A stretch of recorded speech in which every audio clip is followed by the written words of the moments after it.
Delivery boy म्हणजे आपल्या सगळ्यांच्या ओळखीचा माणूस. आपल्याला लागणाऱ्या ऑनलाईन साईटवर मिळणाऱ्या सगळ्या वस्तू आपल्या घरी आणून देणारा माणूस म्हणजे डिलिव्हरी बॉय. आता ह्या डिलिव्हरी बॉयचं आयुष्य असतंय तरी कसं ते आपण जाणून घेऊया. या उन्हात पावसात कसल्याही क्लायमेटमध्ये तो आपल्या घरोघरी येऊन आपल्याला पार्सल देत असतो या. मग त्यासाठी त्याचं परिश्रम, त्याचं कष्ट आणि त्याची जिद्द चिकाटी ही गोष्ट बी आपण जाणून घेतली पाहिजे. कारण प्रत्येकच क्षेत्रात माणसाला काम करताना कुठं ना कुठं तरी आपण प्रोत्साहन दिलं पाहिजे. असंच एक व्यक्तिमत्व त्यांच्याशी आज आपण भेटतोय. शुभम भाऊ, काय कसं वाटतंय उन्हात आणा डिलिव्हरी करताना? कशाला उन्हात आला डिलिव्हरी करताना, काय नाही वाटत बाबा. बाकीची यंग पिढी आहे त्यांना असं वाटतं मजेशीर फिरायचा जॉब आहे, हे आहे. मजेशीर उन्हात काय पार आता त्यांची बी इच्छा आहे की ह्या जॉबमध्ये शिरायचं. त्यांना असं क्रेज आहे एक की डिलिव्हरी जॉब. तुमचं काय म्हणणं आहे, करावं का न करावं? करावं की काय शेवटी काम आहे म्हणल्यानंतर हिंडायचं. फक्त उन्हात आणणार हिंडायचं, एक पाण्याची बाटली ठेवायची, हिंडायचं, फिरायचं नुसतं फिरायचं. पण ताप बी होत असेल की तुम्हाला? आता ताप तर काय तेव्हा कष्ट करायचं म्हणल्यावर तेवढं केलंच पाहिजे. बरे शेतात का होईना, शेतात तरी करावंच लागतं. उन्हात आणा ती सुगी आहे ना. आता माणसं करते की आपण पण करायचं. तीच की आपल्याला फक्त काय फिरायचा ताप आहे आणि घर हुडकायचं. घर हुडकाय. पण उन्हाळा बघा किती आता. आत्ता उन्हाळा आहे, परत पावसाळा. म्हणजे कसं करता नक्की उन्हाळा पावसाळा फिरता रस्त्यावरच? कसं करता काम? शेवटी जॉब आहे आपला. आपलं जॉब असल्यामुळे आपल्याला काही सवय आहे ना करायची तेवढीच हाऊस. त्याचे साईड इफेक्ट वगैरे काय असं कंबर वगैरे दुखत असेल? नाही साईड इफेक्ट म्हणजे कसं बॅगचा लोड असेल तर, पिशवी वगैरे असेल तर कशाला साईड इफेक्ट नाही ना. बॅग जास्त लोड असेल तर तेवढा ताप होणारच. लय पॉझिटिव्ह माणूस आहे बरं का तुम्ही जॉबच्या बद्दल वगैरे. पण तुम्ही मला असं कळलं की तुमचं फिजिक्स झालंय वगैरे सायन्स साईडनं.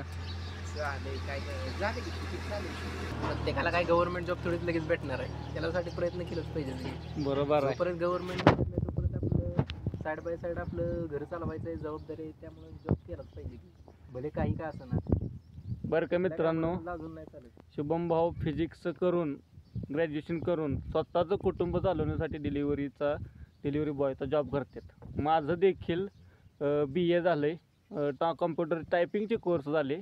मी सुद्धा माझ्या इथं कारखाना आहे इथं घाटमाथ्यावरती मी गेलेलो टायपिंगच्या जॉबसाठी.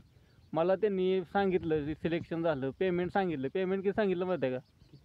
5,500 रुपये महिना पेमेंट सांगितलं. 5,500 काय व्हायचं मला? पेट्रोलाच जायचं माझं यायचं बरं 2,500-3,000 रुपये. मग शुभम भाऊ तुम्हाला किती पेमेंट पडतं तसं बघायला गेलं तर? पेमेंट कसं डिलिव्हरीमध्ये लोड चांगला असेल तर 21-22 कडे जातं. काय बोलताय? तर पण देतले 15-16 पर्यंत तर भेटतं.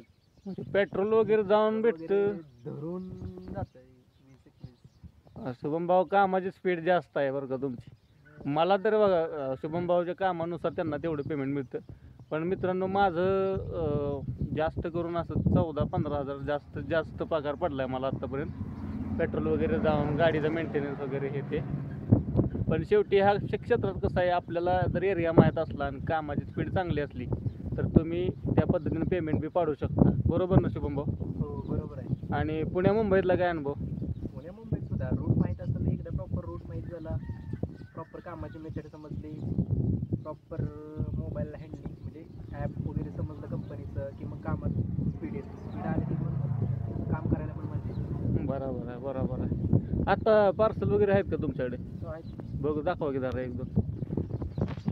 हे कुठल्या कंपनीचं आहे? मेशोचं पार्सल बघा. तर हे मेशोचं पार्सल आहे. कपडे वगैरे असे असतात.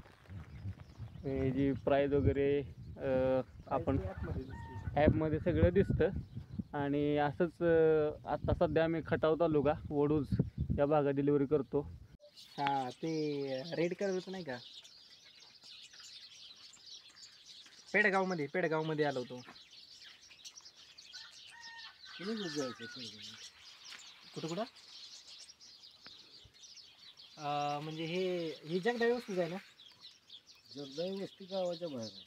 कुठं आलं पुढं आहे का अजून किती किलोमीटर आहे 1.5 किलोमीटर आहे 1.5 किलोमीटर होय बरं थांबा फोन तिथं जगदा व्यवस्थित द्यायचं का गावात नाही मी गोंद घेणार कारण जगदा व्यवस्थित मग पुढं राहते आता एका पार्सलसाठी एवढं लांब यायचं म्हणजे पेडगावमध्ये गावात पण गावात तुम्हाला भेटेल गावात ऑनलाईन केलं असतं ठेवलं असतं तिथे दुकानात किंवा कुठं अहो पण ते जास्त असलं मी एक पार्सल घेऊन आलोय हो एकच पार्सल आहे मी म्हटलं हे जवळ असेल मला वाटलं अलीकडेची जगदाळी वस्ती म्हणजे जगदाळ्यांची घरं अलीकडे लागतात ना आता तिथून पण 1.5 किलोमीटर आहे तिथून पण 1.5 किलोमीटर म्हणजे परवडलं पाहिजे की 16 रुपयाला तर पार्सल पडतं आता तेवढं पेडगावमध्ये ॲडजस्ट झालं तर मला म्हणलं गावात घेत असलं तर मग मी घेऊन आलो होतो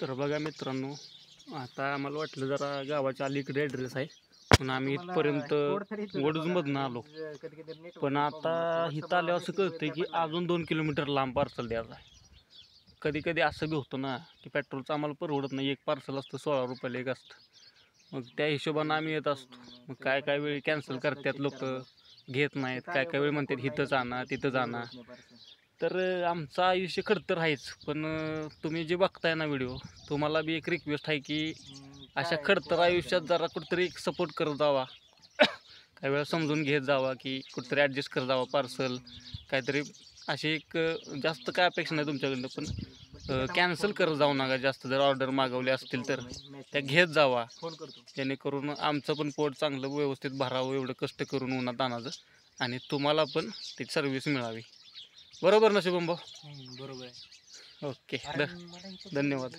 माय मावल्यांनो एकच विनंती आहे बघा पार्सल जर घ्यायचं असेल ना तरच मागवत जावा कारण काय होतं ऊन वारा वादळ सगळं सोसत ती पार्सल घेऊन तुमच्यापर्यंत आम्ही पोचतो पण तिथं आल्यावर जर कॅन्सल होत असेल तर ती लय वाईट वाटतं बघा मग विचार करा धन्यवाद